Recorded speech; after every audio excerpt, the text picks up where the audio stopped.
Hello. I'm calling this meeting of the House Education Policy Committee to order. Will members please take their seats? We don't have quite a quorum yet, so we're going to wait on doing our minutes until we get a few more folks in. Otherwise, today we're going to hear from quite a few groups of great folks that are going to talk to us today about the opportunity gap and how they're tackling it in their districts and seeing success.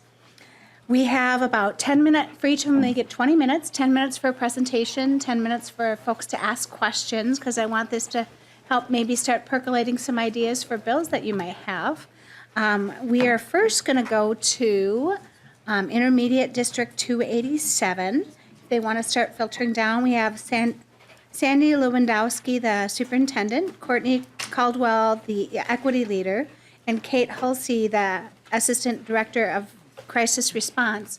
And then after this presentation, I might take a few minutes back out and do our minutes. So why don't you go ahead and each introduce yourselves for the record with your titles, and also so I can hear how your names are pronounced, because I'm sorry, I probably mispronounced them, and then begin with your presentation. Thank you. Madam Chair, members of the committee, I'm Sandy Lewandowski, Superintendent of Intermediate District 287. Madam Chair, members of the committee, my name is Kate Hulse, and I am the Assistant Director of Mental Health and Crisis Intervention for Intermediate District 287. Madam Chair, members of the committee, I'm Courtney Caldwell, Equity Leader in District 287. Thank you. Go ahead and proceed.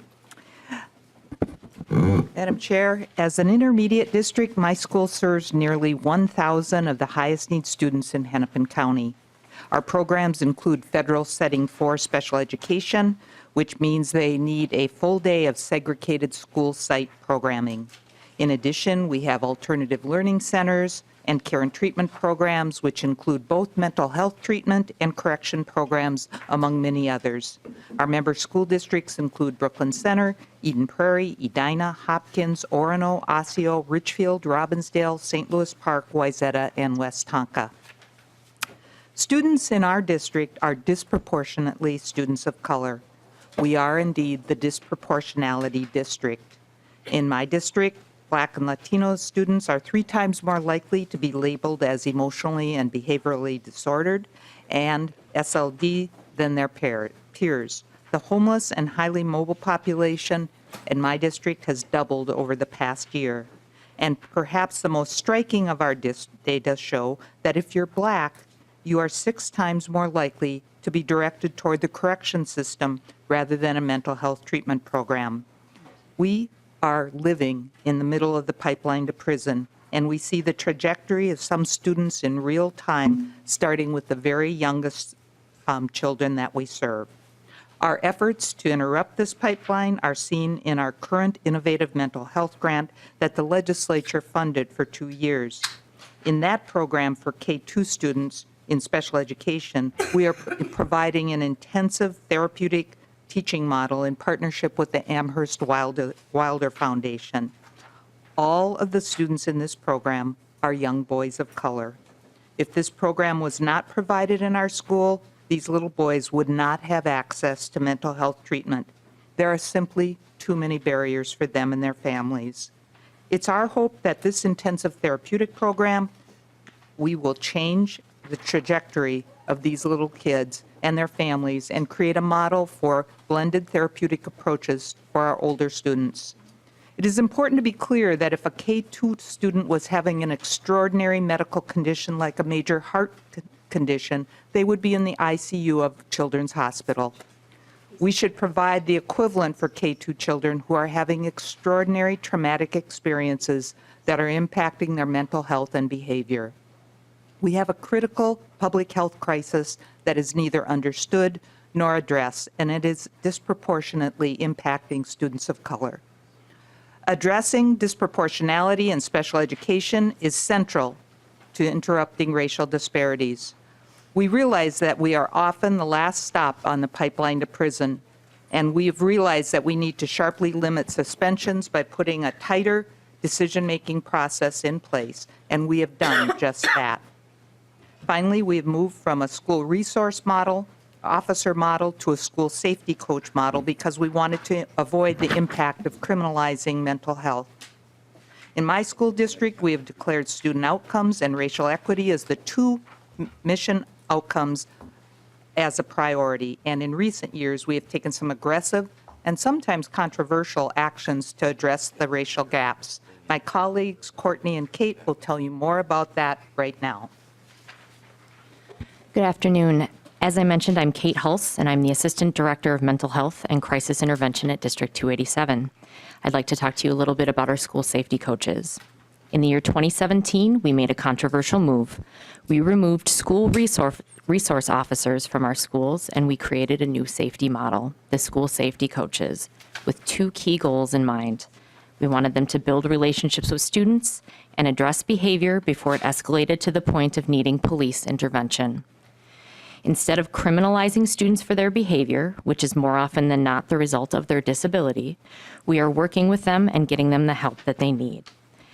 These school safety coaches are trained in mental health and trauma, and they are experts in crisis intervention, de-escalation techniques, and restorative justice practices.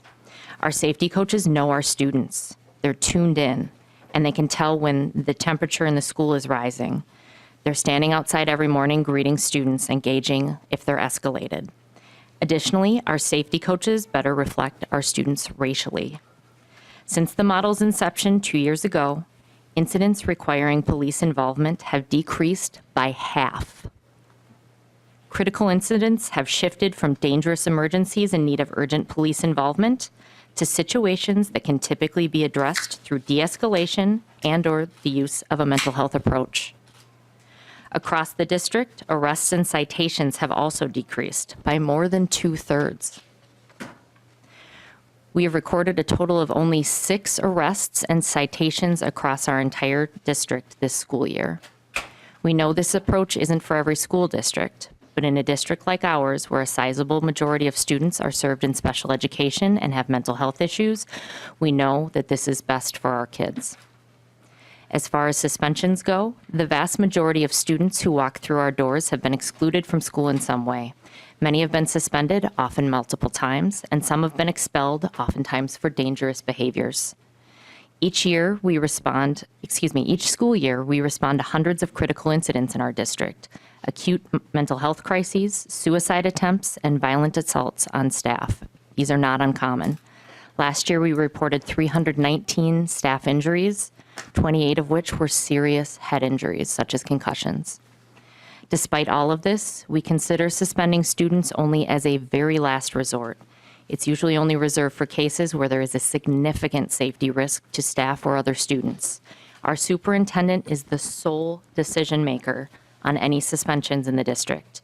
And to date this school year, only 9 students have been suspended. Finally and quickly, I'd like to speak about our therapeutic teaching model, TTM. TTM classrooms are currently comprised of 5, 6, and 7-year-old boys of color. All of the students currently in this program identify as Black or biracial. A profile of a child in this program might look like a 5-year-old boy with a long history of involvement with Child Protective Services due to his mother's struggles with addiction and depression and due to his history of witnessing domestic violence in the home. In his short life, the student has spent time living out of the family car for months at a time with his mother, brother, and sisters. And recently, he may have spent 3 or 4 weeks in an agency-run shelter before finally being placed in foster care with a family friend. At school, he appears anxious and hypervigilant, constantly scanning his surroundings for danger. He's easily upset and can become aggressive and violent when he's scared, sad, or hurt. He and his family want him to make friends. They want him to learn, and they want him to enjoy school. And he needs the support of dedicated special educators working hand in hand with embedded classroom-based therapists to make progress towards that goal. We are outcomes-oriented and data-informed in this work, and as we continue with the TTM program, we are evaluating our implementation practices and already making changes to the program as a result. Additionally, we are continuously collecting data on key performance indicators to perpetually improve our equity work. Madam Chair, members of the committee, I'm Courtney Caldwell, Equity Leader in 287. We're at another crossroads in this country where there's a fierce need for change For too long, we have minimized the significance of race in a child's educational experience. You heard my superintendent and colleagues speak to the reality of how race is lived in our district. And we all know it is not just 287 who witnesses and unintentionally perpetuates some of these inequities. It is not because we don't have brilliant, passionate, caring people. Rather, it is the system in which we operate. The seemingly impenetrable barriers and unequal opportunities and access that people of color in this state face. We function in an educational system that was not designed for children of color. And in 287, we not only see this, but we are also making it our moral imperative and responsibility to do something about it. We watch day in and day out how students of color are disproportionately placed in the criminal justice system rather than being provided the treatment services they needed. For example, students of color make up 90% of our district's correctional population. 90% of the students in our corrections programs are students of color, while white students make up almost 70% of the mental health treatment programs that we have. We work to decriminalize students of color, again by changing to the school safety coaches model. We route students to get help instead of arresting them or sending them to the juvenile detention center. We are changing this trajectory. We recognize that to sustain this work, we need everyone on board. All of our sites, including our district service center employees, have equity teams that isolate race and build the capacity of our staff to engage, sustain, and deepen the work around racial equity. This work is also taking place at the cabinet level, within the school board, and with all instructional and operational leaders. We use a common language and protocol, seek multiple racial perspectives as we implement our strategic work, employ the use of mindful inquiry to bridge racial and cultural barriers, and ground ourselves in critical race theory.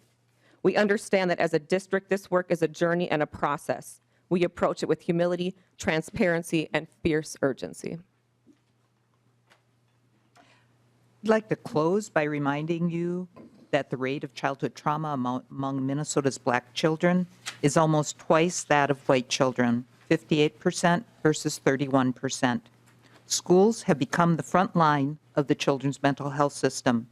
In many schools who are ill-equipped to handle this crisis, their only option is to respond to students' trauma-related behavior with police intervention or a disability diagnosis. On February 8th, my district will host a policymakers summit to talk about the intersection of childhood trauma and race. Your presence and voice in this conversation are crucial, and we've included a flyer in our handouts. We're happy to take any questions you might have at this time. Members, anybody have any questions or comments? Representative Christensen. Thank you, Madam Chair, and thank you for your presentation. First, just an easy question. Where is District 287? Where are you? Madam Chair, Representative Christensen, we ring the West Metro area, so basically Osseo on the north and the suburban area around Richfield on the south. Okay. And another question. I'm sorry. Thank you. Do you have teacher retention problems? That's the first part of this question. And do you have teachers of color also? And how do you see that in your system? How that, what are you looking for in teachers at your Superintendent school? Lewandowski.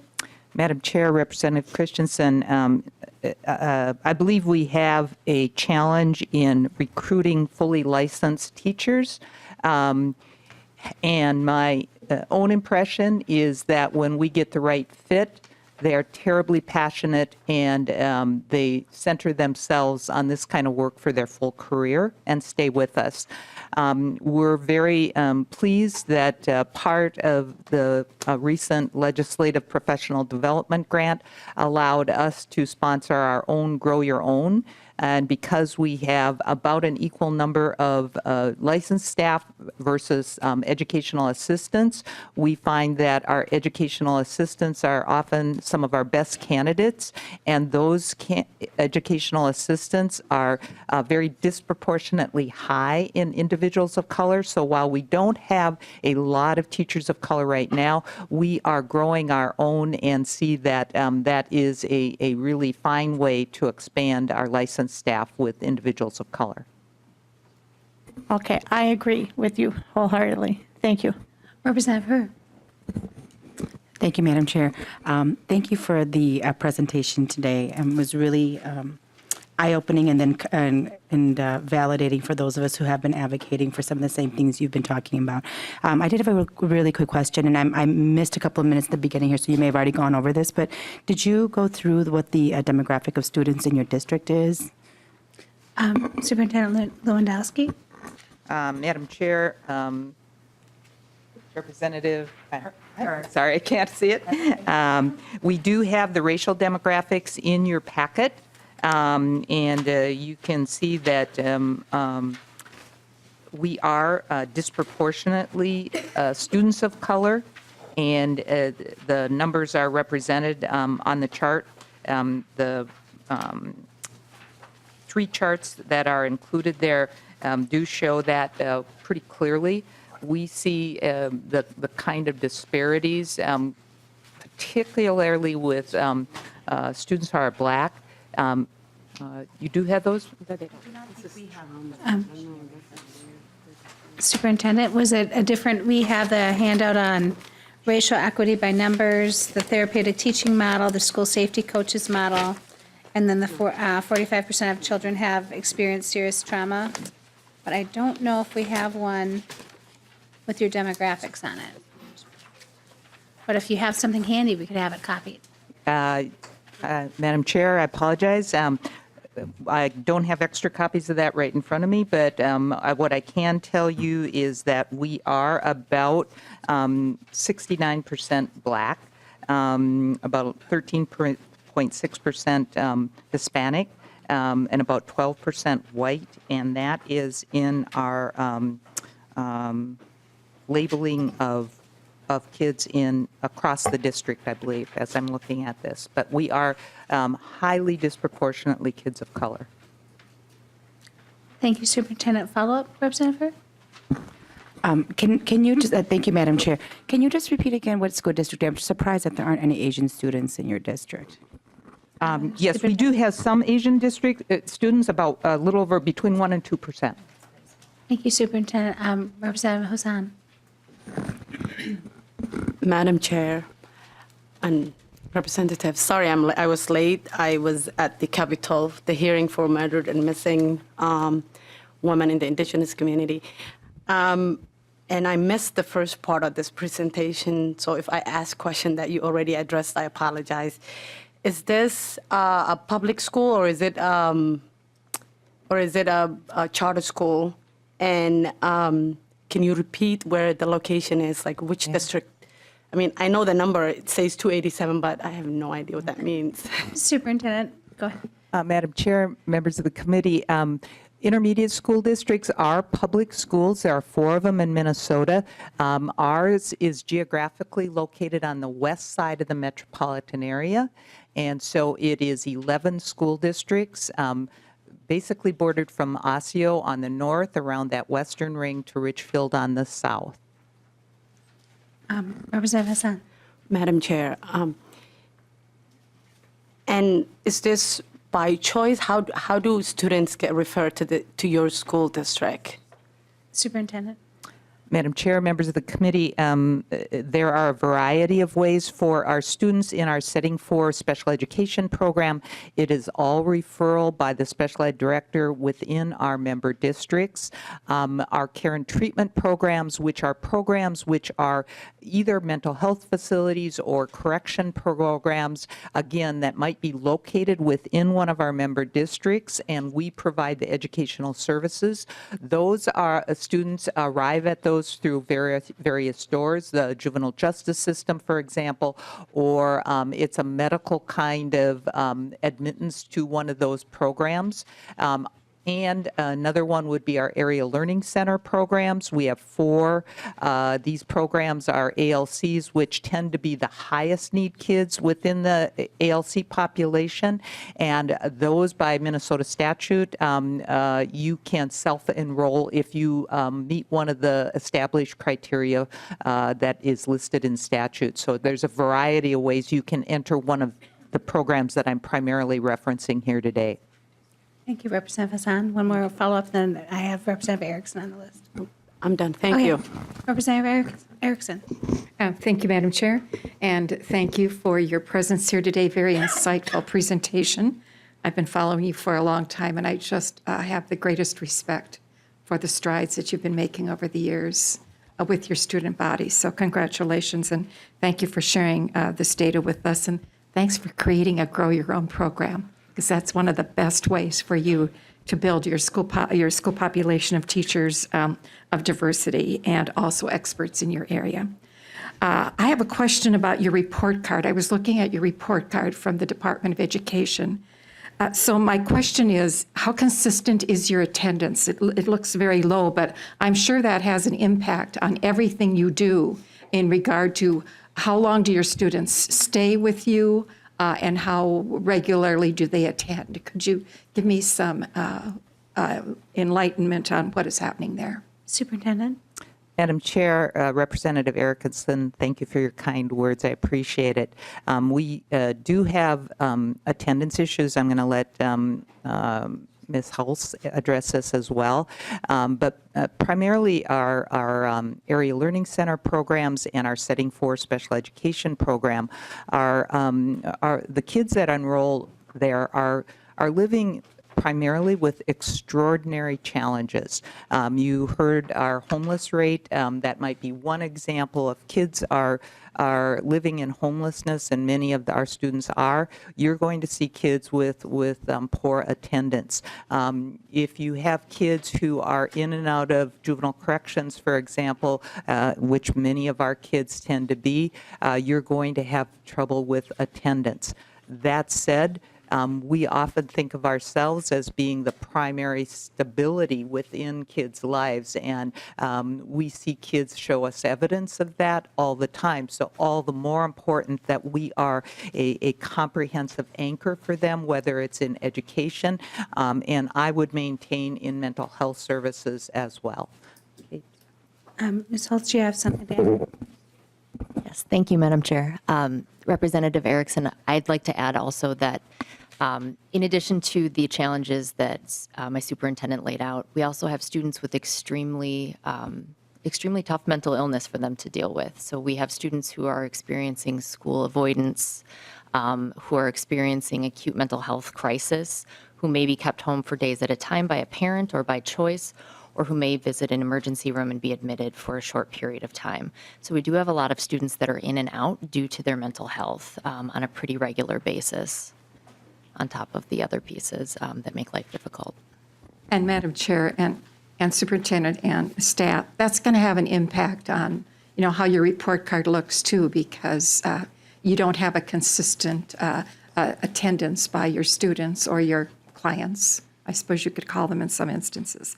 But I am delighted to see that you responded to the survey for student engagement, and that the chart shows that many students strongly agree that the teachers care about the students. And that's so good to see. Not all schools report this information, and so I'm delighted to see it. And your graduation rate has increased a little bit, but very, very steady. So you have many things to be very proud of. So thank you for your participation today. And maybe I have one other question. Are you able to count students working or in school at home as being in attendance? If your program requires that they be at work or doing something at home, do you count those toward your attendance? Superintendent. Madam Chair, Representative Erickson, certainly when those activities are part of a work experience that is part of the student's individual education plan, indeed, those are all counted. In fact, that's one of the strongest components of our program, is getting those kids out in communities involved in building those work skills. Excellent, thank you. Thank you, Superintendent. And I think we have one more question, Representative Mariani, and then we'll move on to the next. Thank you, Madam Testifier. Chair, and Ms. Lewandowski, so good to see you. Thank you for your leadership over the years. I won't ask a question just because of the time. I just want to make a very quick acknowledgement of the move that the district has done in regards to school resource officers and the use of SROs. And I want to be careful here because I don't want to malign SROs. what I want to do is really uplift, alternatives here. And it seems to me that you've taken the very courageous step as a community to do that. I suspect that part of what that involves is a different methodological approach in regards to the professionals that you're placing there. And I hope, Madam Chair, that sometime throughout our session we'll have an opportunity to talk about a little bit more about SROs. But at this point, I just simply want to lift up and acknowledge your move in this direction. I look forward to hearing more about your successes with this. Thank you, Representative. I think we might have to do a joint hearing one of these days. Superintendent, you had one more follow-up, and then we're going to move on. Madam Chairman, or Chair Representative Mariani, I would just say that it was a process in concert with local police departments. As a intermediate district, we actually were working with about 3 or 4 different police departments, and we found those conversations to be very collaborative. And over time, I think it's important to emphasize that we still call 911. On a regular basis, and we have police departments responding when we feel the need. But we also see this model as being extraordinarily helpful for our students. So it's a both and. Thank you. And I think why our next group is coming down, which is the Prairie Island Indian community, we're going to turn to the minutes now that we have a quorum. Thank you so much I want to put a plug in for your February 8th event, and maybe you can send us the invite so we can send it out to the committee once again. So thank you. It's also in your packet, I believe. So we have the minutes in front of us, and we have to approve the minutes from our joint hearing on Tuesday, January 22nd between Ed Policy and Ed Finance. May I have a motion to approve the minutes from Tuesday, January 22nd? So moved. Thank you, Representative Christensen. I have a motion to approve the minutes for January 22nd. Anybody opposed? All those in favor say aye. Aye. Those opposed? The motion prevails. The minutes for the Tuesday, January 22nd meeting is approved. And now we have in front of us the minutes for the January 23rd meeting. Do I have a motion to approve the minutes from the Wednesday, January 23rd meeting? So moved.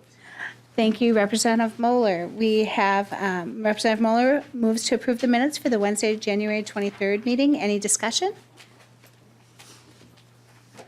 Hearing none. Those in favor say aye.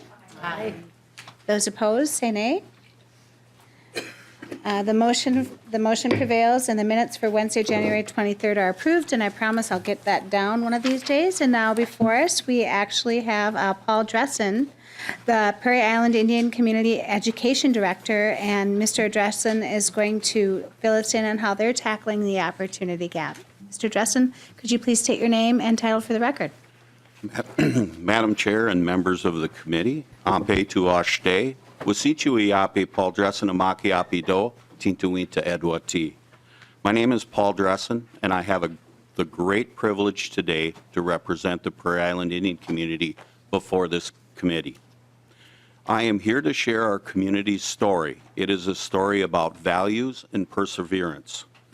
Most importantly, it is a story about accomplishments and success. The Prairie Island Indian community and its members. When most people hear the words success in Indian in the same sentence, they immediately think about casinos and the financial independence that many tribal nations and Native Americans have earned through the growth of tribal government gaming. But this success story, as I like to say BC, before casino, I began working in the education department for the Prairie Island Indian community in 1989, about a year before the opening of Treasure Island Resort and Casino. I started as a post-secondary counselor after graduating from the Red Wing High School and colleges in Minnesota and Alaska. Today, I lead the education department and represent Prairie Island on the Minnesota Tribal Education Committee and the Minnesota Indian Education Association. I have been a part of Indian education at every level, From my own days as a student in the Minnesota Public Schools to now, helping equip today's teachers with the tools they need to reach Native American students effectively with the appropriate cultural insights. For example, we connect teachers with resources that are culturally relevant, including our Dakota language teacher, tribal elders, our singing and dance troupe, and our government leaders. On more than one occasion, we've had our Tribal Council President Shelley Buck come into classroom to speak to the classes about tribal government. That makes learning real. I have seen a lot over more than 30 years in education. High dropout rates, cultural insensitivity, indifference. But I've also seen hope, innovation, strong values, and for the Prairie Island Indian community, high school graduation rates that are amongst the highest not only in Minnesota, but across the country. We are consistently asked how we achieve graduation rates exceeding 90%, nearly twice that rate of all Native American students in Minnesota. Educators and policymakers want to know what is the secret to our success. In some ways, the answer is easy. It boils down to strong values and relationships. But the reality is that our success in education has required principled leadership and a disciplined approach to building and maintaining bridges. Indian culture teaches us that our decisions as leaders must be viewed through the lens of 7 generations. That eye to the future is evident in the premium that Prairie Island community leaders continue to place on the value of education. Long before I joined the Education Department, more than 30 years ago, the elected leaders of the Prairie Island Indian community understood that the tribe's future depended on a healthy, engaged, and educated tribe. The high priority and value placed on education is a tradition that has been passed down by elders and tribal councils for many years. Today, education is a family value for tribal members, not just as a community priority. As a result, when the youth of Prairie Island look at their parents and community elders, they see graduates. They recognize that education forms the foundation for successful relationships, successful families, and a successful community. We want every member of the Prairie Island Indian community to succeed in education. That is why our elected leaders pass a tribal ordinance requiring that a tribal member must have a high school diploma or GED before he or she can benefit from the disbursement payments from the Prairie Island tribal businesses. The principled leadership by Prairie Island elected leaders is an investment in the tribe's future and its future leaders, and underscores the high value and priority Prairie Island continues to tie to education. The second secret to our education success is building and maintaining bridges between the Prairie Island community and educators, and between educators and students and their parents. While some tribal nations have their own schools for tribal members, Prairie Island students attend the Red Wing Public School. Today, there are between 150 and 200 Native American students in the Red Wing School District, and not all of those students are from Prairie Island. It is hard to argue with the numbers and facts. For nearly 200 years, the nation's public school system has failed Native American students. The national high school graduation rate for Native Americans hover around 40%. The number is only slightly better in Minnesota, with graduation rates around 50% for Native students, compared to more than 80% for all students statewide. Our goal for the Prairie Island Indian community is to have 100% of our students earn a high school diploma or GED. We have had a few years with a 100% graduation rate, but we want that to be an annual accomplishment. We have worked hard to reverse the educational trauma felt by most Native American students who have historically not had a voice. They have been the invisible students trying to overcome a system that tried to silence and eliminate their culture. We have lifted the cloak of invisibility. We recognize that it was not enough just to sit back and hope that the system will not continue to fail our students and that somehow, some way, teachers will be able to break through.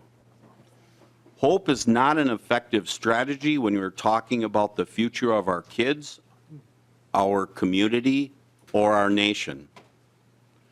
We saw the need for a disciplined, consistent approach to changing the educational system, an approach based on relationships, visibility, and cultural relevancy. The success of our Prairie Island students is a direct result of those efforts and changed approach. Today, tribal flags are proudly displayed in our schools. The Native American Student Association, or NASA, student group is a recognized organization.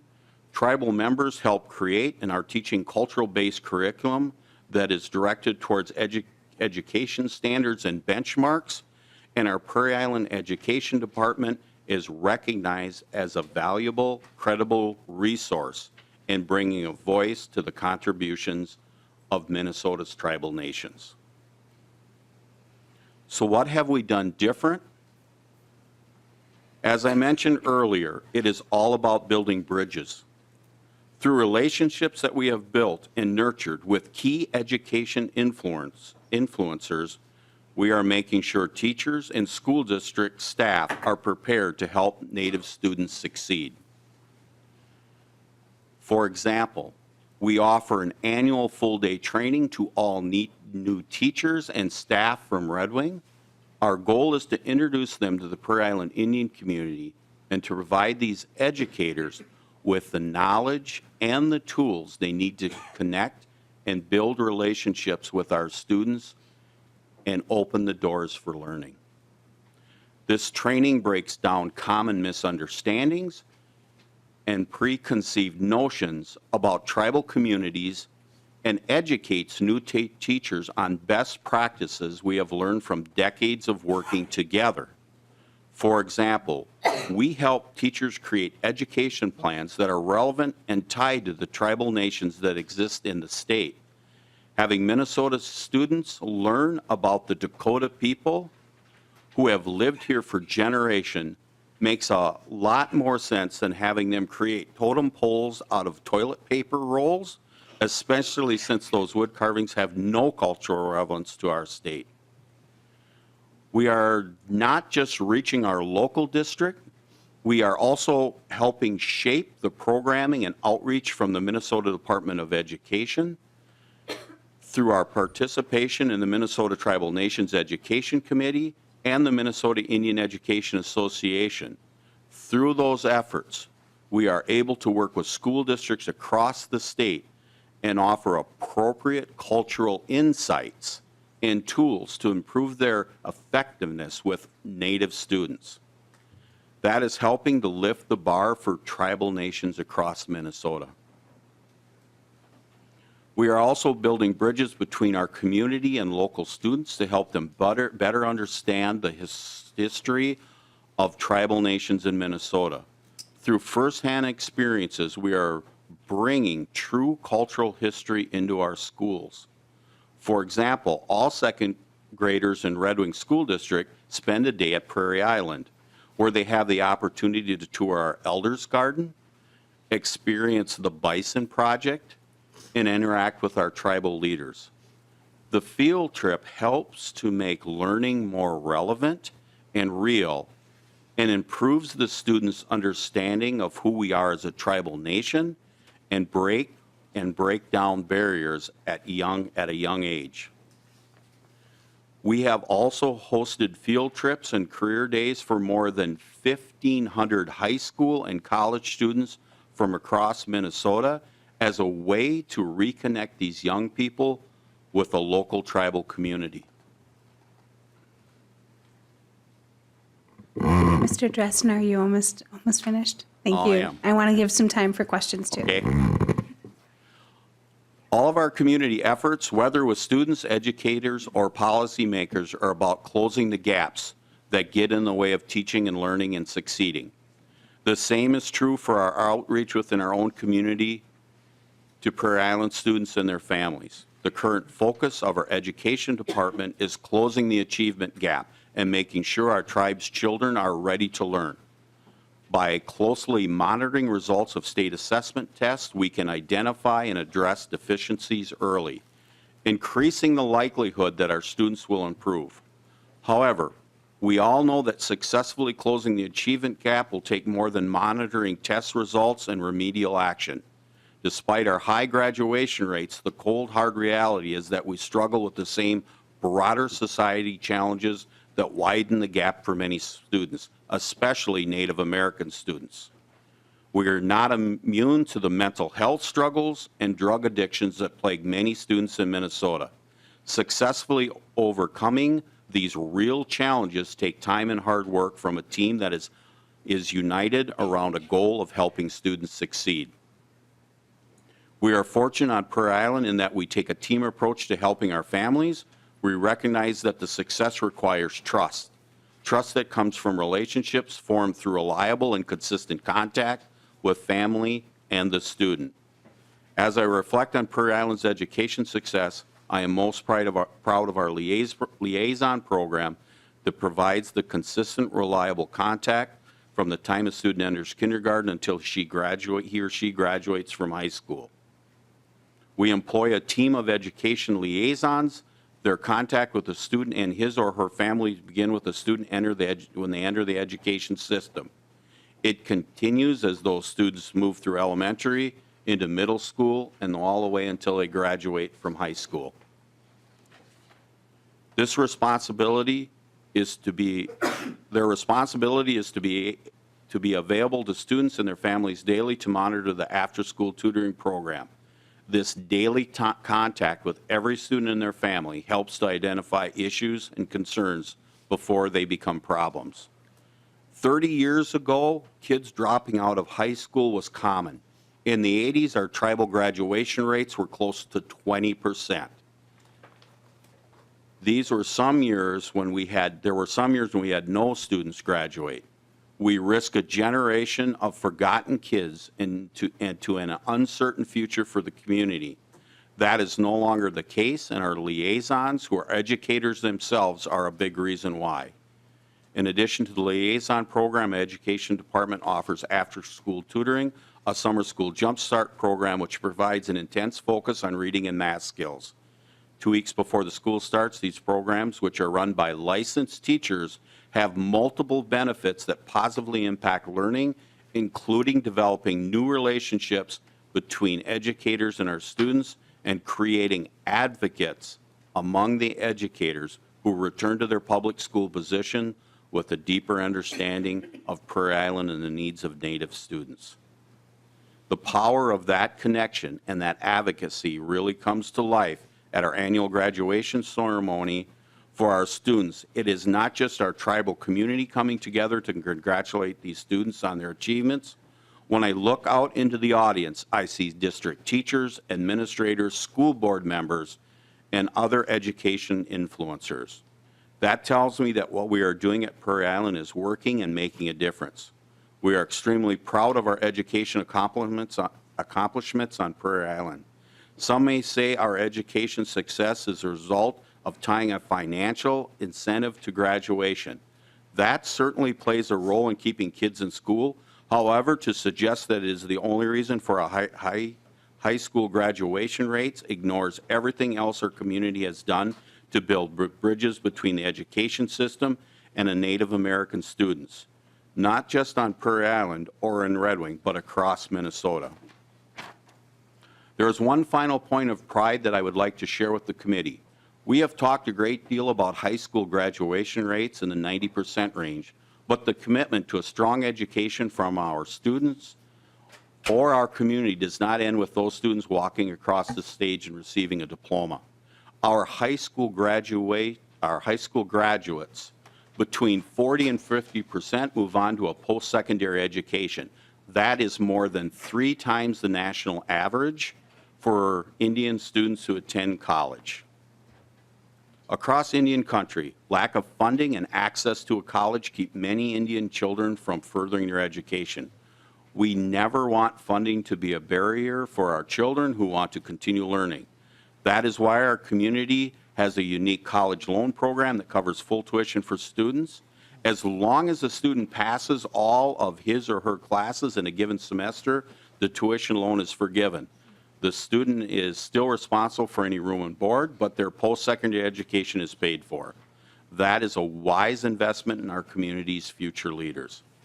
I started my testimony by saying I wanted to share a story about values and perseverance and success. That is the Prairie Island Indian community story, and I'm honored to share it with you. I apologize it took so long, but with that's 31 years of experience, I was trying to do in 15 minutes. Padamya. Thank you, Mr. Justin. I think we have a question from Representative Kunesh-Podein. Thank you, Madam Chair, and thank you for that really wonderful report and the success that you're finding down in Prairie Island. I'd like to ask you about the training that you provide to the Red Wing Public Schools. You said before school starts, it's a training or informational session for the teachers. And so my question would be, do you do that annually? And then what is the participation percent that teachers attend that training? Mr. Justin? Madam Chairman and Representative,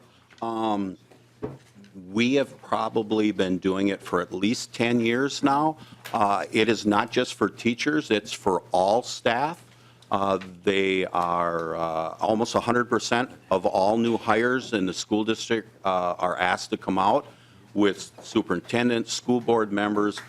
They spend the whole day out in the community. We start with some real basic Indian Ed 100, I guess you could say, where we just talk about some of the absentee narrative of our Dakota Oyate, our Dakota people, past, present, and future. That's not in the curriculum, which, of course, as we know, there are benchmarks and standards that it's supposed to be taught to. So we try to give those new teachers some insight.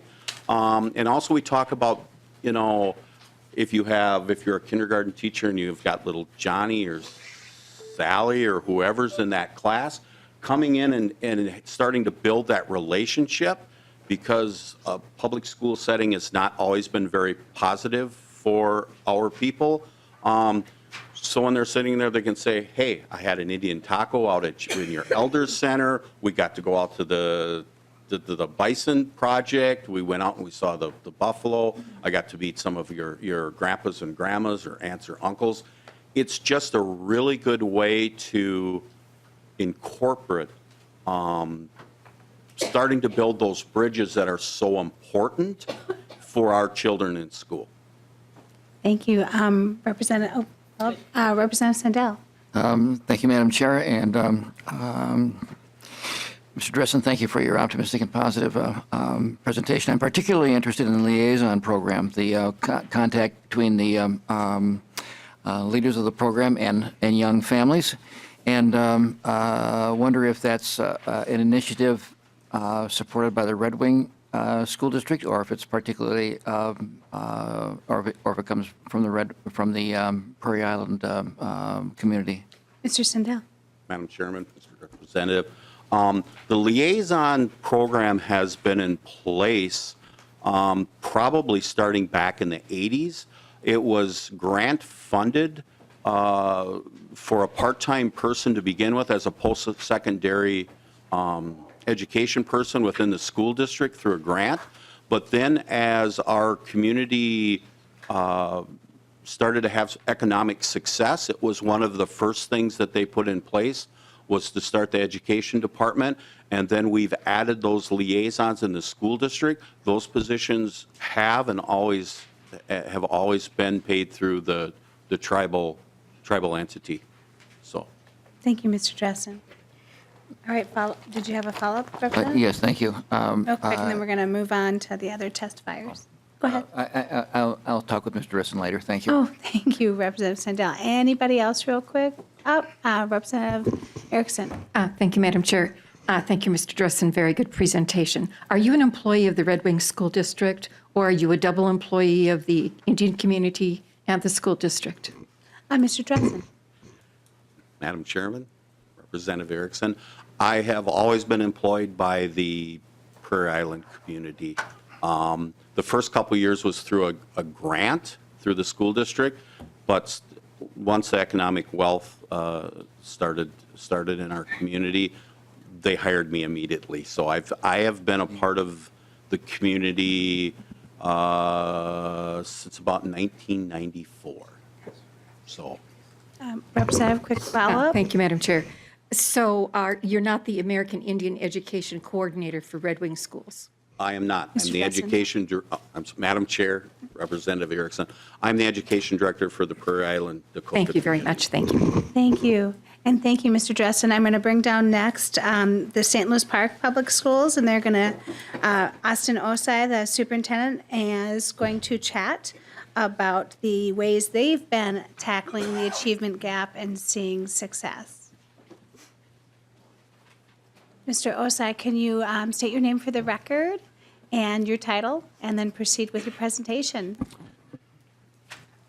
Good afternoon, Madam Chair, members of the committee. I first want to start off by just thanking you all for the work that you're doing. I appreciate everything you're doing on behalf of all of the students in the state of Minnesota, and your willingness to intervene in current reality in order to change it.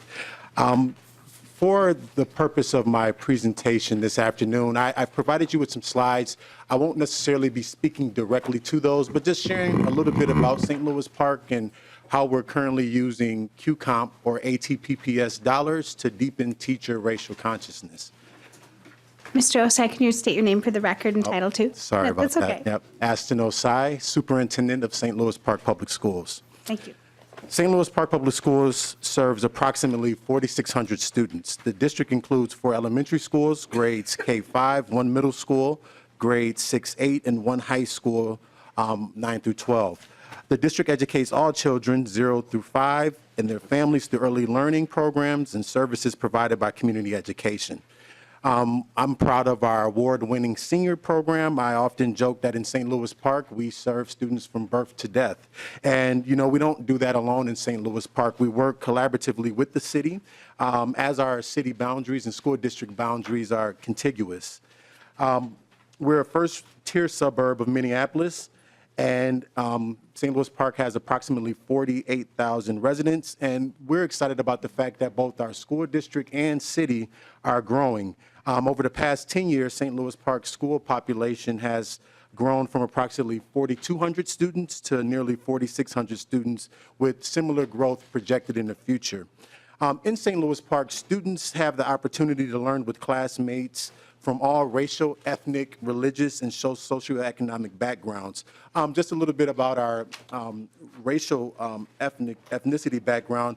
Approximately 57% of our students are white, 24% of our students are black, 11% of our students are Latinx, 5% of our students are Asian, and approximately 2% of our students are American Indian. About 11% of our students are receiving English language services, and 36% of our students are receiving free and reduced lunch. From a teaching and learning standpoint, as a district, we focus on racial equity in all we do. We engage in dialogue that isolates race and makes intentional connections to what is personal, local, and immediate for us, for our learners, in our classrooms and programs every day. Most importantly, we use what we know about ourselves to inform work with learners. We want all of our students to have personal and academic identity that prepares them for future and in all aspects of their life. We do this by offering multiple pathways to college and career readiness. Our International Baccalaureate, immersion, advanced placement, academy classes offer a large variety of learning experiences grounded in rigor and relevance. In support of our district mission, we continually evaluate student outcomes and align instruction, curriculum, and assessment in a culturally relevant manner.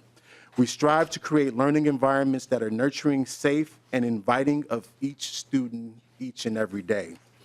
From a personal standpoint, I moved to St. Louis Park 7 years ago, and I did that at the time when my wife was pregnant with our oldest son, who's currently a kindergartner in St. Louis Park Public Schools. And as a father of now 2 black males, at the time, we were desirous of finding a school district in which we could live and send our kids where our children would be identified for who they were and would have a chance. As we know, in the state of Minnesota, there are some very predictable and persistent gaps, particularly related to the overall success of black males.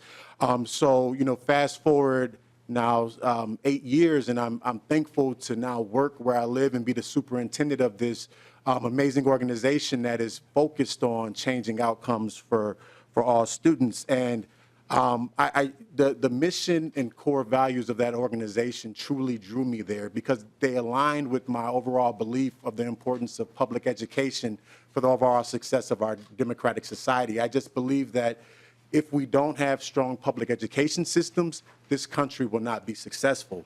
And the work that we're doing in St. Louis Park is truly getting at interrupting systems of inequity to ensure that all students have a chance at being positive contributing members to this society. As you all have probably heard, for many, many years, closing the racial opportunity gap is persistent nationwide. And for more than 15 years, we've been focusing on systemic racial equity transformation, just simply because it aligns with our mission and core values, but most importantly, because it's the right thing to do in this country. Several years ago, St. Louis Park Public Schools teachers actively voted to use some of their alternative professional pay systems, so ATPPS dollars, to receive coaching and development in the area of racial equity. So I would just like to pause and thank the Park Association of Teachers for their courageous action and willingness and recognition of the fact that there aren't any quick fix solutions to the challenges that we're facing, and that in order to interrupt the systems of inequity that we're facing, that it starts with us as educators, and that it requires a lot of adaptive and hard work undoing the things that we've learned over our time in life in this country. And the purpose, and the Park Association of Teachers has publicly taken the position that the purpose of ATPPS is to build educators' will, skill, and capacity to disrupt systemic racism in order to impact student achievement and experiences at St. Louis Park Public Schools. We believe systemic racial equity change transpires when educators are given the space and support to critically reflect on their own racial consciousness and practice. Our equity instructional coaching model provides sustained dialogue in a trusting environment, and it also really gives educators the space to reflect on their own racial consciousness and then therefore interrupting the presence of racism in their classrooms. We have a core value in St. Louis Park that states everyone has equal intrinsic worth. And I just want to share a little bit of data with you. And as I share this data, I do so from the standpoint recognizing that there is nothing in education happens in isolation, right? So what I recognize is that as I share this data, it is a collective set of practices consistently implemented over time that has allowed us to get to this point, and yet we still have a far and very long way to go. But to start off, I'm proud to state that even with our growing and increasing diversity, racial diversity, socioeconomic diversity, that we've been able to maintain ACT scores in every area that outpace or are on average with the state and national averages. Our graduation rate, overall graduation rate is over 90%. Our black students graduated in 2017 at the rate of 93%. Our Latinx students graduated at 85%, which outpaces the state. And then our students on free and reduced lunch graduated at 85%. And I say that recognizing that we still have work to do, as all of our students are not graduating. Some other data that I would like to share, which is what I look at is, so there's some leading indicators and there's some lagging indicators as it relates to student data. Some of the leading indicators that we're really looking at is, well, what are the students' experiences in St. Louis Park looking like? Particularly, we do a student engagement survey every year, and we specifically connect our student engagement survey to the core values of our organization. So around the core value that everyone has equal intrinsic worth, we differentiate the questions based on grade level. So I'll just give you some examples of these questions before I share the data. But for example, K2 students, you respond to questions like, I like the way the teacher treats me. If I'm upset, the teacher helps me feel better. The teacher is nice to me when I ask questions. Grades 3-5 respond to questions like, I like the way the teacher treats me. The teacher in the classroom really cares about me. The teacher is nice to me when I ask questions, right? And secondary students in 612 respond to questions like, the teacher seems to believe in my ability. The teacher in this class knows me very well. The teacher respects my ideas and suggestions. And I'm recognizing you're probably seeing themes to other conversations that you've had around this notion of relationship, teacher's belief in student, regardless of all of the different things that have been layered on top of their humanity, right? So in this country, there have been a number of things layered on top of our humanity, race being one of them, that leads to implicit bias. So we're really trying to get at what are the students' perceptions. And what our students are suggesting is that grades K2, 87% of those students responded favorably. So yes, or yes always, or mostly yes.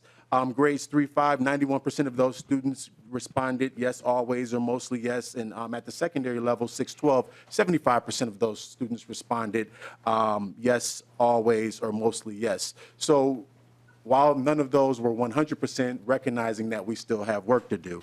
I also just want to share a little bit about the fact that we really look at this work through a coherence framework, right? So we really focus our direction in St. Louis Park.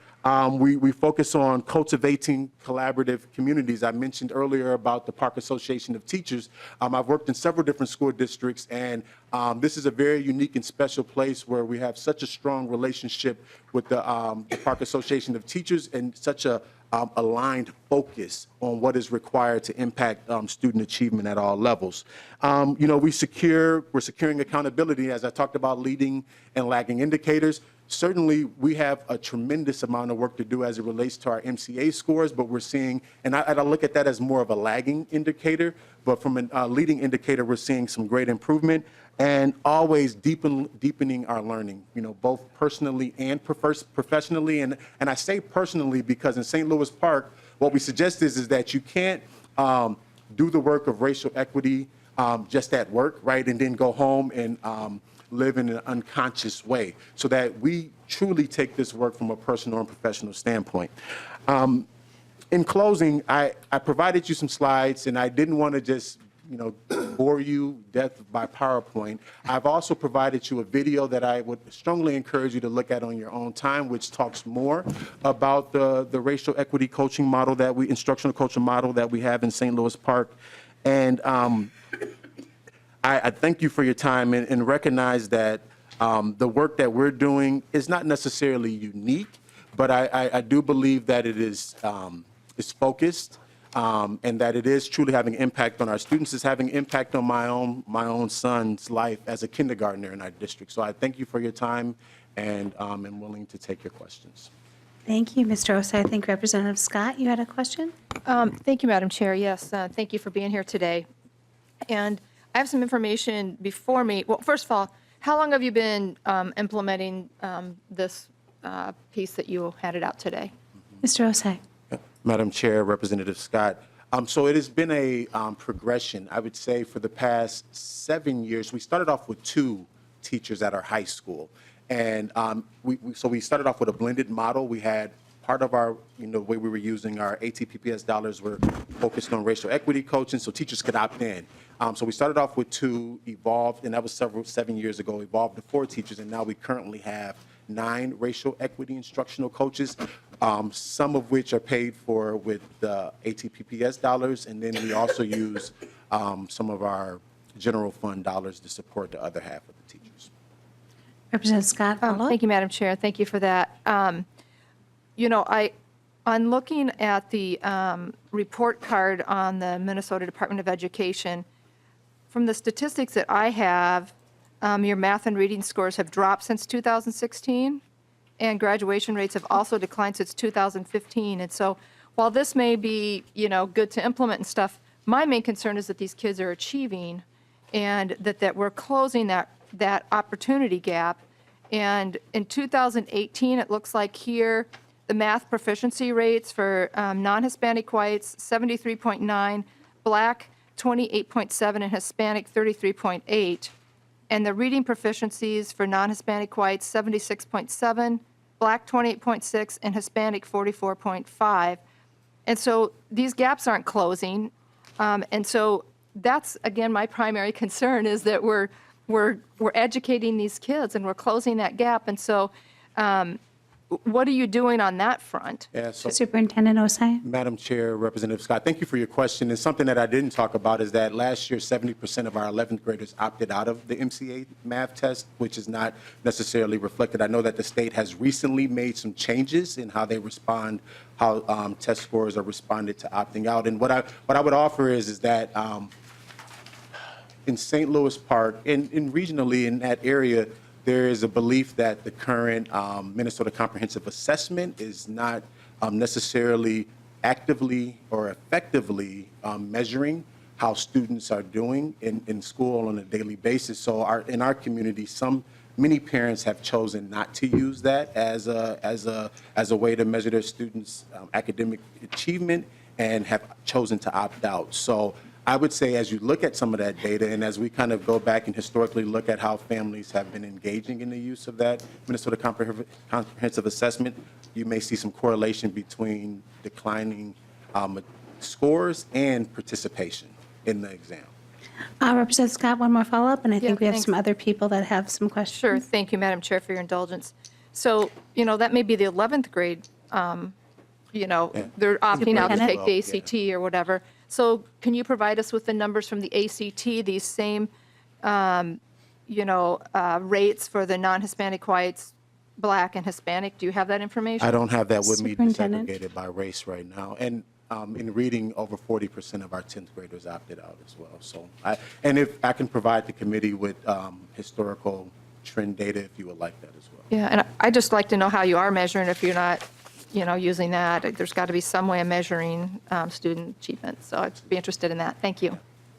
Superintendent, Representative Christensen, did you have a question? Thank you, Madam Chair. I would just put my 2 cents in here, and I do know as a teacher that it's becoming more and more and more common that many folks are opting out of the MCA testing series. So it is affecting some numbers, and I think that's probably something that we need to look at. But I know in my school district in Stillwater, it's that percentage is rising every year of the folks that are opting out of the testing. Thank you, Representative Christensen, and that reminds me, tomorrow, if we are in session, we're getting notice that the Senate might be closing tomorrow, so we're waiting to see if we are. But we're special here. We are going to be talking about standardized testing. I actually, I've heard some really good numbers, Superintendent. I'm sorry, I didn't ask him to come with a deep dive into the numbers or the dashboard. Clearly, when some folks have some information that aren't in the rest of our packets. But I did hear some wonderful numbers starting to come out of your elementary schools that you're seeing. And I know you haven't had time to unpack it, but I've talked to some pretty excited people, especially at Aquila where I was working, that you're seeing some great numbers with some of your students. Maybe you want to touch on those. Yeah, and again, I don't, Madam Chair, I don't have the numbers in front of me, and those aren't numbers that are reflective of the Minnesota Comprehensive Assessment. We use, just as many other districts use, data or assessments that provide more formative data, not the autopsy data that the MCA often provides, but the measures of academic performance, the MAP test, we use that, and we really look at that from a growth standpoint, because if you have students that are starting, 3-4 grade levels behind, as we wait to the end of the year and we look at how they do academically on the MCA, they may not always reach proficiency, but it's our expectation that we're growing students, at rapid rates. So the data that you're referring to is data that shows student growth, which I would argue is a much more valuable measurement than proficiency data, especially if we're looking at students that are starting not at grade level. But I'm sorry, Madam Chair, that I don't have that specific. No, that's okay, Superintendent. We're going to be talking a lot more about standardized testing. I agree, growth models look a lot, really help teachers and students figure out where they're at. Representative Mariani. Well, Madam Chair, you actually asked the question I was going to ask, I'm really, which has to do with, other positive data that the district is looking at. I'm really struck by, in the slide, because, the whole way QCOP works is that it doesn't happen unless the local, the teachers themselves are embracing it. And so it's one of those policy areas where we haven't been directive. We said, look, here's an opportunity, here's some resources, but you all have to get together and agree to do it. And so you've got the administration, and the school, the instructional staff, the teachers agreeing to do it. And so I'm just really struck by St. Louis Park, where the educators themselves, the teachers, the classroom teachers, are the ones that apparently stood up and said, as folks are interacting with, and the responsibility to provide opportunity for students in our classroom, we think it's important for us to attain the wills and the skills and capacity to be able to address race as we interact and drive with students and drive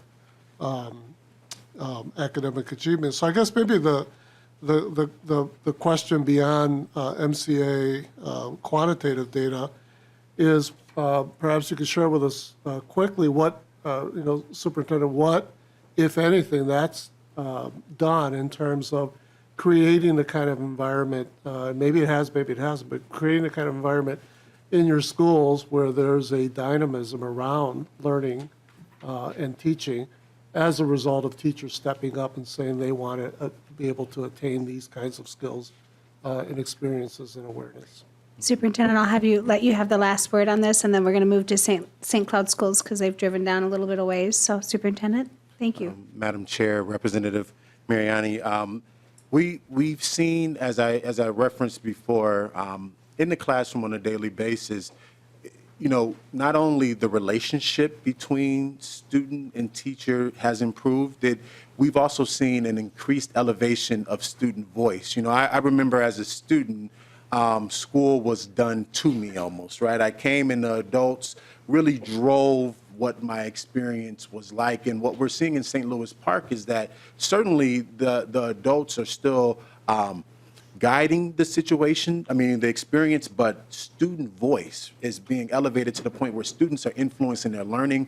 They're being given the opportunity with more voice and choice in what they learn connected to the standards. And it's been meaningful from a standpoint of relevance, where students are able to truly learn about things that are meaningful to them racially, culturally, and it's improved their level of engagement and desire to be in our school buildings. Thank you, Superintendent, and thank you for the information. And we're going to call down the St. Cloud Schools to hear about the work they've been doing. And I know we're running a few minutes late, but we'll give you just under 10 minutes to present and some time for questions, and then we'll wrap it up.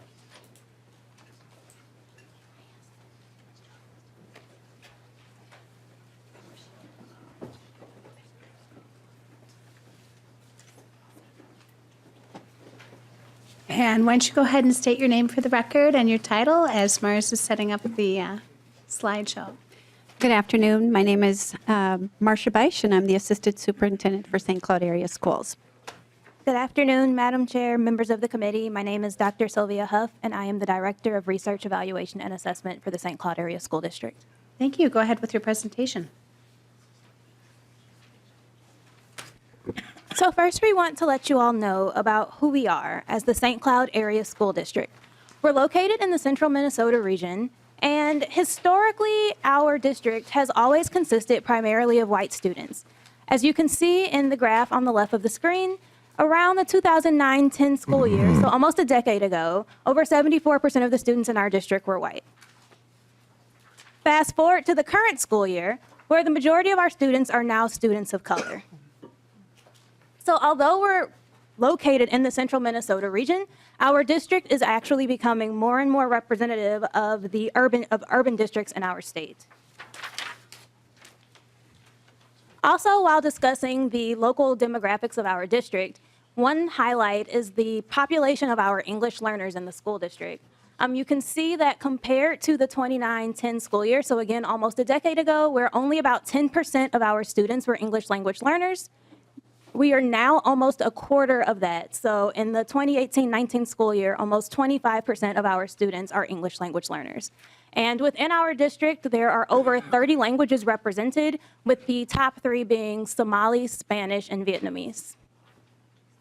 So given these changes, our district, of course, prioritizes racial equity and work around that, and we are proactively working to make sure that we are addressing and tackling all opportunity gaps. As Dr. Huff indicated, with our changing demographics over the last decade, what we've intentionally done is first and foremost work with the leadership in our district. And we've done that in several ways. Improving instructional leadership, we believe, leads to improved student achievement. Researchers Lewis, Wallstrom, Leithwood, and Anderson from the University of Minnesota state that to date, they have not found a single case of a school improving its student achievement record in the absence of talented leadership. I'm going to share with you some of the ways that we've worked to improve and develop the instructional leadership skills of our building leaders. We began with The Better Way. That was a series of trainings aimed at helping adults understand the importance of making adaptive changes, reforming beliefs and behaviors around student discipline. Rather than focusing on what to do to disruptive students, adults learned and must now focus on what to do with and for them. A Better Way is driven by evidence-based social-emotional learning and not the urge to punish. We believe that keeping students in school is far more effective than sending them home, because when we do send them home, they of course miss out on instruction. This year we are continuing this work, having been identified by the Minnesota Department of Human Rights as having disparate data and suspension rates between students of color and students with disabilities. Before our principals assign a suspension, an out-of-school suspension to a student, they must check in with their accountability partner before doing so. As you can see some data in front of you, Community Accountability and Prevention, or CAP as we refer to it, is an in-school suspension program that we've been using.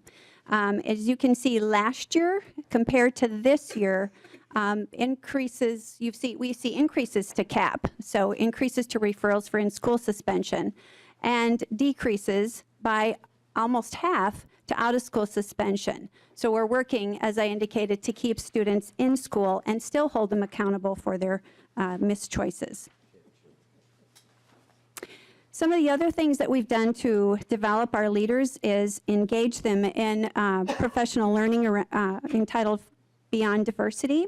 This was a 2-day training aimed at helping leaders understand the impact of race on student learning and investigating the role that racism plays in institutionalizing academic achievement disparities. We then engaged in a 2-year journey with in an institute called Courageous Institute through the Minnesota State University of Mankato. This institute is committed to continuous development of principles to lead with fearlessness, skill, self-knowledge, and racial competence so that under their leadership, every child fully achieves. In year 1, leaders worked on knowing who they were as a leader. They worked on their will and skill to develop others, using data effectively to guide instruction and leadership, how to facilitate and sustain meaningful change, the will and the way to navigate politics without compromising achievement, becoming a strong racially conscious leader, and intentionally employing strategies that get results for all students. In year 2, they went deeper into those concepts and focused on a data-driven project that was specific for their site. Next, we engaged in culturally and linguistically responsive teaching, training or learning. And this is really looking at best practices and evidence-based teaching strategies to provide practical activities and information to support the modern-day teacher in successfully meeting the needs of all learners and understanding and appreciating the culture that each student brings with them to the classroom. There's a big focus on building relationships and really knowing who your students are. Another opportunity that our building leaders engaged in was a session or a full-day session with Dr. Anthony Mohammed on skill and will. Leaders explored the root causes of staff resistance to change and learned strategies for improving school culture and climate. And this year, we are working with the National Urban Alliance. We are not only including our building leaders, but all district leaders and those who support buildings as well. National Urban Alliance helps districts provide school leaders and teachers with the opportunity, guidance, and voice to identify what practices that they need that will help them build on student strengths and engage them in learning essential skills, content, and strategies to help all students be successful. Our building leaders are also engaging in personalized learning in order to build a culture of innovation in their school buildings.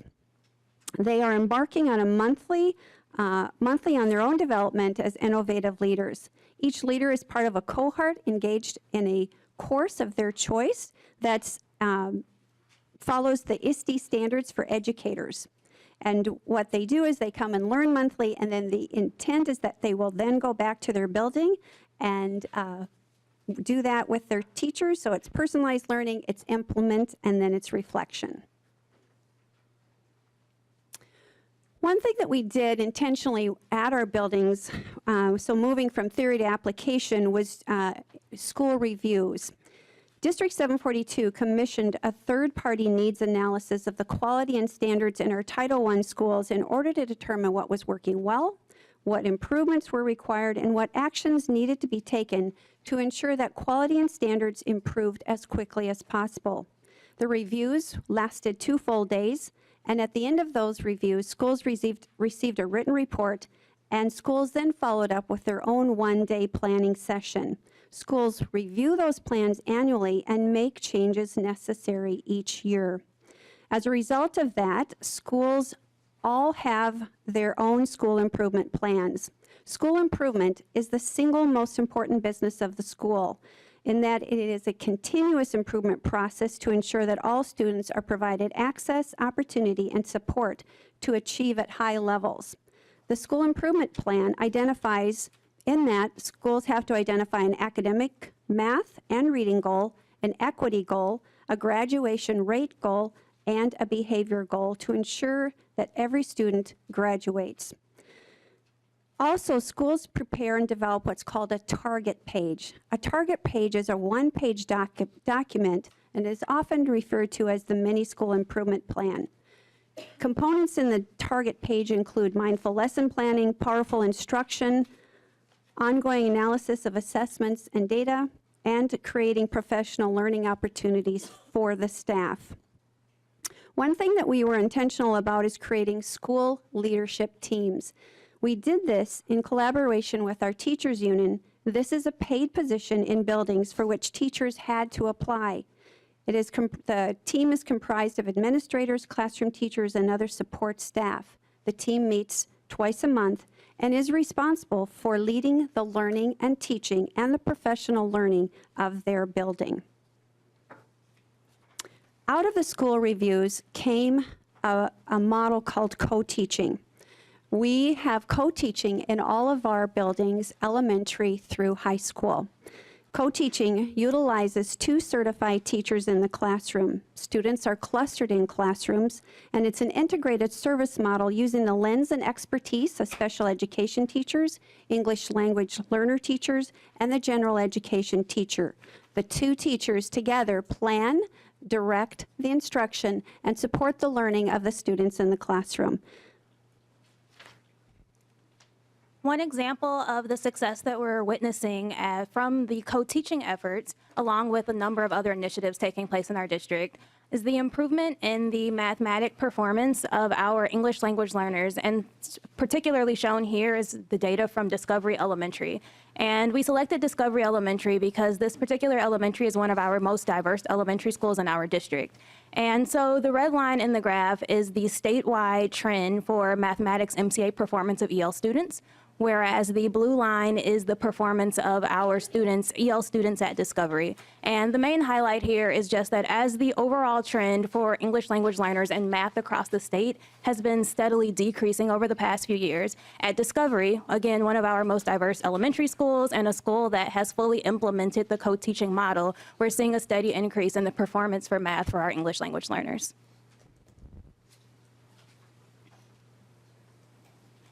In addition to using co-teaching as a method to really focus and target on the instruction for all students, but in particular our English language learners and SPED students, we conducted an internal as well as an external audit of the English language services and programs within our district.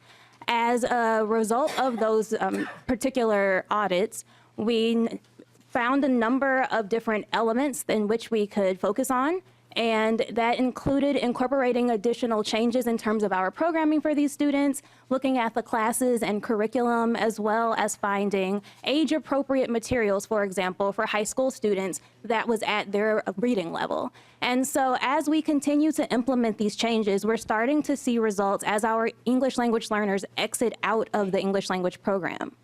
So as you can see represented in the graph, where our MCA reading performance is compared and is relative to their EL status, when our students are in the EL program, so the current EL bars, the majority of those students are in the red on the MCA. So red indicates the does not meet category of MCA scores. However, once our students are proficient in English and are exiting the English language program, so our students in the former EL category, we're seeing performance that is similar to our students who are not EL. And that's represented by the green and blue bars. So green indicating students scoring in the meets category and blue indicating the scores in the exceeds category. So you can see that the green and blue proportion for our former EL students is very similar to our students who are not EL for reading performance. Another program that we are very proud of within the St. Cloud District is the Young Scholars Program. And the Young Scholars Program falls within our talent development department. However, unlike most traditional gifted and talented programs, students identified for Young Scholars are not identified on the basis of exceptional achievement or ability scores. Instead, students are identified by a very specific set of equitable look-fors. So teachers and staff within the buildings are trained on different criteria to look for students who have high potential and that show signs of high potential. So problem-solving abilities, critical thinking, students who have the potential that just needs to be fostered to really get them to those higher scores. And by providing that set of training and those specific look-fors for the teachers, we are then able to identify students who wouldn't necessarily see themselves as scholars. And that's the overall purpose of the Young Scholars Program. It's really an early intervention to identify these students, to work with them not only in terms of strengthening those critical thinking skills and improving their scores, but also doing more social emotional learning type of work with them so that they also see themselves as academics, as scholars. So once they leave elementary school, they're more likely to opt into honors classes in middle school and AP classes in high school when they may have otherwise not done so. And so far, as a result of our Young Scholars Program, we found that just based on last year's MCA scores alone, 33% of these students increased the proficiency level on the reading MCA. And again, these students are not identified for this program based on their MCA scores. So the majority of these students would be in the yellow, partially proficient. So we're seeing that those students are moving from partially proficient to proficient. The students who were in proficient are moving from proficient to exceeds. And even though this is just a third, this isn't including the students who maintain their proficiency level. So we're really seeing students move up as well as maintaining where they are. Also, when we're talking about just overall performance on the reading MCAs, about 59% of our young scholars were observed to be proficient in reading, and this is about 11 percentage points higher than the overall proficiency rate in reading for the elementary students within our district. When we're looking at the local assessment data used, which we use the STAR assessments in our district, 68% of our young scholars were observed to be growing as much or more than their national peers. So again, we're focusing on identifying students early based on these high potential qualities and then fostering that potential. And for our young scholars who are now in middle school and have exited from the Young Scholars Program, we are seeing them being placed in honors courses in middle school. And as of this year, of those students in those programs, the majority have at least a B or higher in their honors classes.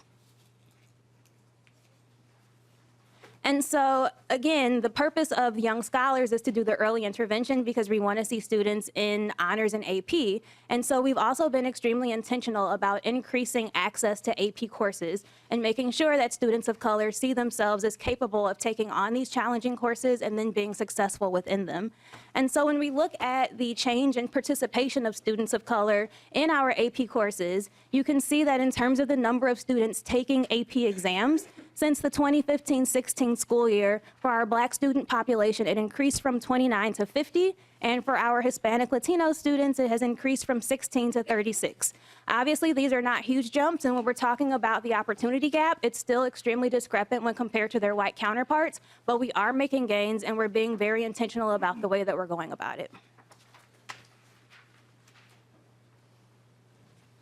Another programming effort that we wanted to highlight in our efforts to tackle the opportunity gap consists of our one-to-one devices at middle and high school. And we're aware that a number of districts within the state of Minnesota provide this opportunity. And so in our district at the middle school, our students are all issued a tablet, and at the high schools, the students receive laptops.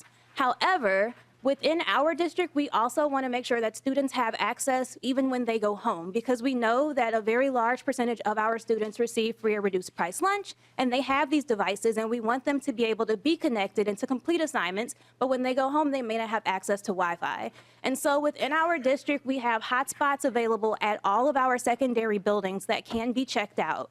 These hotspots can then be taken home with students so that they can have full connectivity when they are at home, and they can only be accessed by district-issued devices, which means that other devices at home cannot be logged onto them. They're solely for the purpose of keeping our students connected and having access outside of the school walls.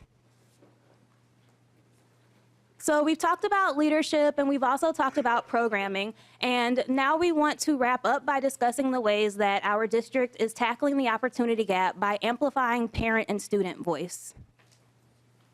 Listed here are just a few of the ways that we are attempting to address this. With the community cafes, these are really opportunities that happen twice a year. So we typically have a fall and then spring cafe, and we have them on the north side, south side of town that allow our families and community partners to come together and have targeted conversations on specific topics. So at each table, there's a facilitator or table leader, and individuals are really able to just make those connections, see what resources are available in the community, and also just have their voice heard. If they have questions, concerns, that is an opportunity for them to bring forward.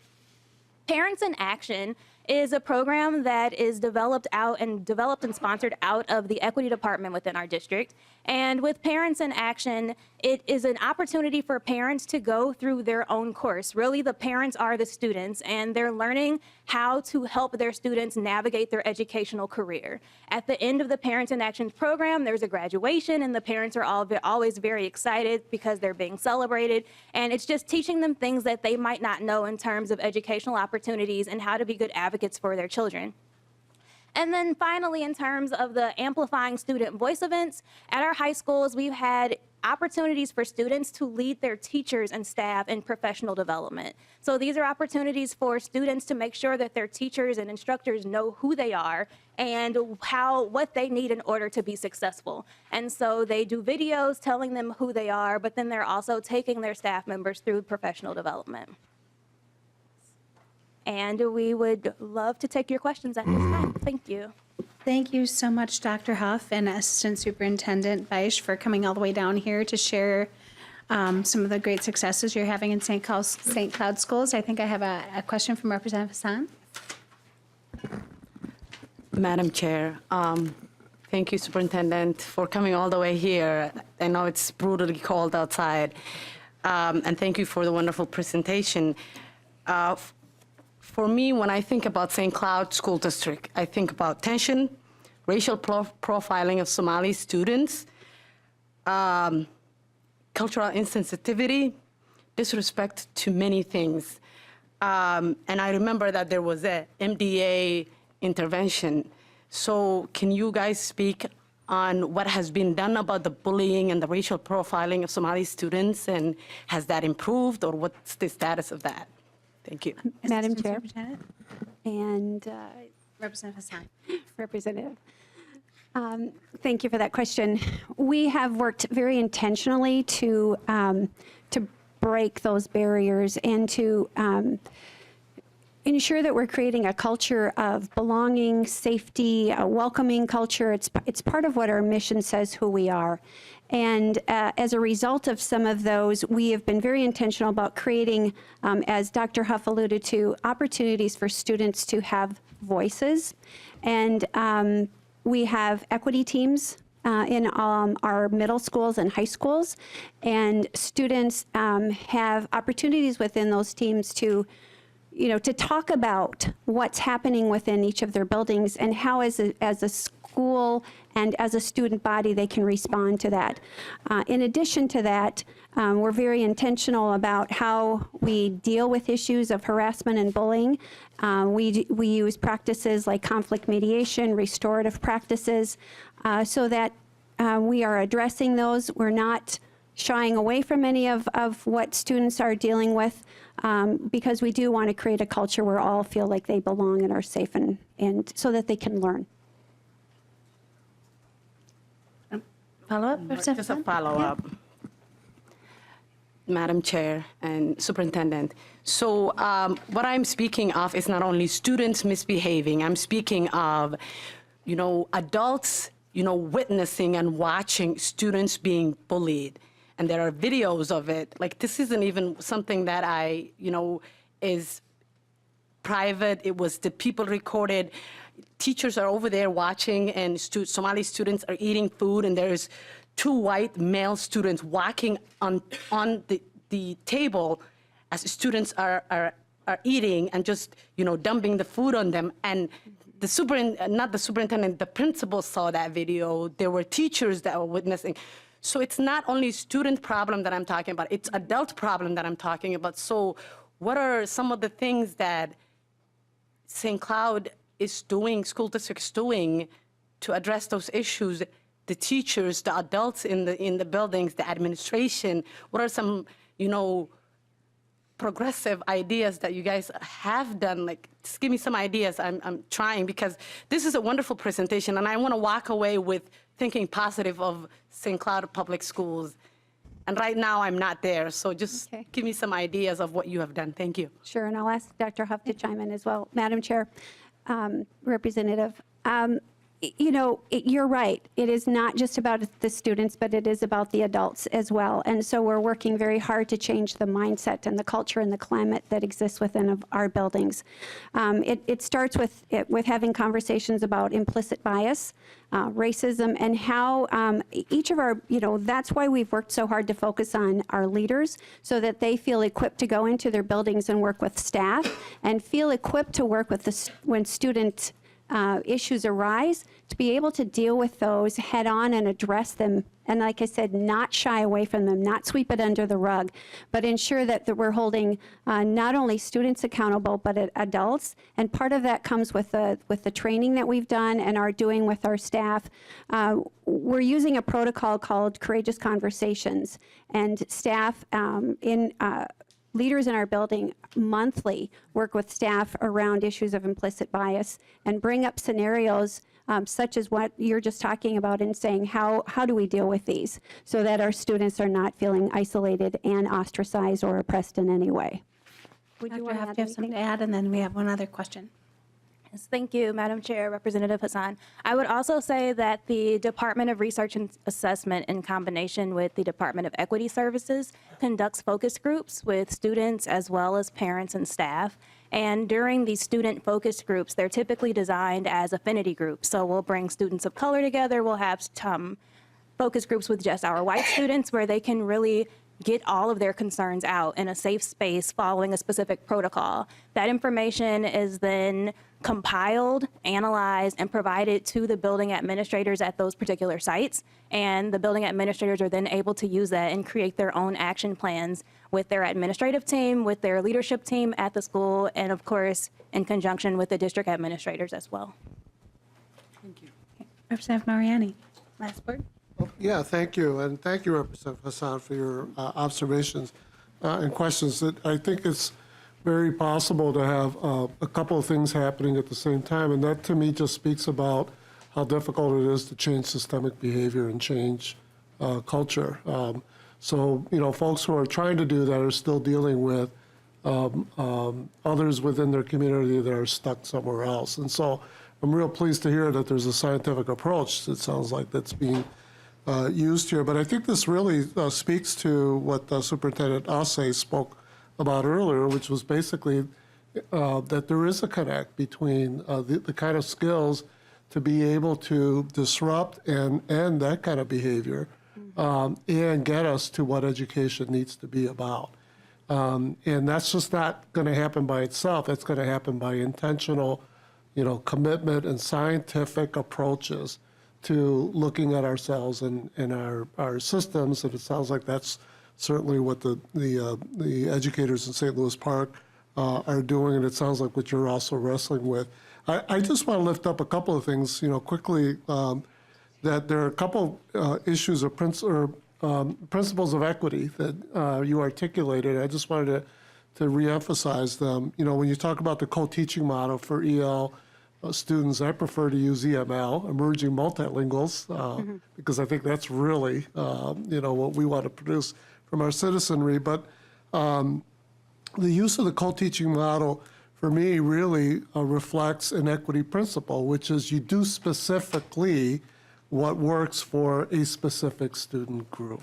So it's really about tailoring and adjusting our pedagogy so that they reflect who's in front of us, as opposed to one box, one size fits all. So I want to applaud that.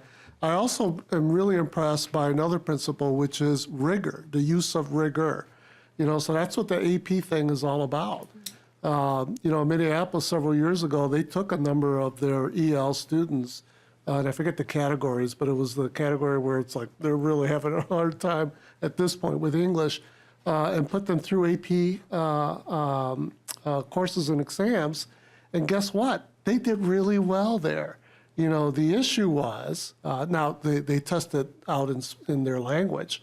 The issue there was that they're not incapable. They just right now don't speak English, and so to distort, language with cognitive ability, that's a big mistake, and so it's about expecting higher, and that's what they did. That's what you guys are doing. So I'm not surprised to see, I am impressed by the jump in participation, and I suspect that that'll continue to grow. Obviously, the parent community involvement, it really is going to take all hands on deck, and I would suspect that the parents and community members in the Somali community there in your area need to be at the table in order to work with you to design the appropriate interventions and the new pedagogical approaches. So I want to thank you for sharing that with us today, and I wish you continued luck and keep pushing yourself because there certainly are challenges that need to be addressed. Thank you. One last question, Representative Erickson, then we'll wrap up. Members have been really patient. We're a little over time right now. Thank you, Madam Chair. I'm looking at the report card on the MDE website that shows your students do strongly agree that teachers care about them. So I think you need to be certainly saluted for that. I don't know if that's been a change or if that's been ongoing in St. Cloud, but I think you're doing some really good work there to help teachers and students work together, and they're appreciating it and understanding it, so good for you. But Madam Chair, I did want to point out that St. Louis Park did not indicate on the website, their student engagement chart. So I'm hoping that the superintendent will pay attention. You have no student engagement on your MDE report card. So I hope that that will appear soon. Thank you. Madam Chair, if I could just say one more thing to Representative Hassan. Sometimes when you have to talk on the spot, you forget about things, but we have in each of our buildings Somali parent groups and who have really been partners with us in helping us create cultures that are cultures, again, where all students are learning and feeling successful. And in addition, we work really closely with the Somali elders in our community. Thank you, Assistant Superintendent, and thank you for all the groups coming down today. What I was hoping to highlight with this informational hearing was that there's no really magic bullet to attacking the opportunity gap, and our districts across the state are doing a lot of good work and trying to figure out how to best do that, and wanted to throw out some ideas so people could see that. So thank you for helping us highlight that. And it looks like so far we are open for tomorrow. So we will be having our hearing on we'll briefly meeting with the Commissioner of MDE, a presentation on the standardized student testing, the recommendations from the Future Assessment Design Working Group, and then we'll be having Representative Bennett's House File 125. So everybody dress warmly and travel safely tomorrow. We're adjourned.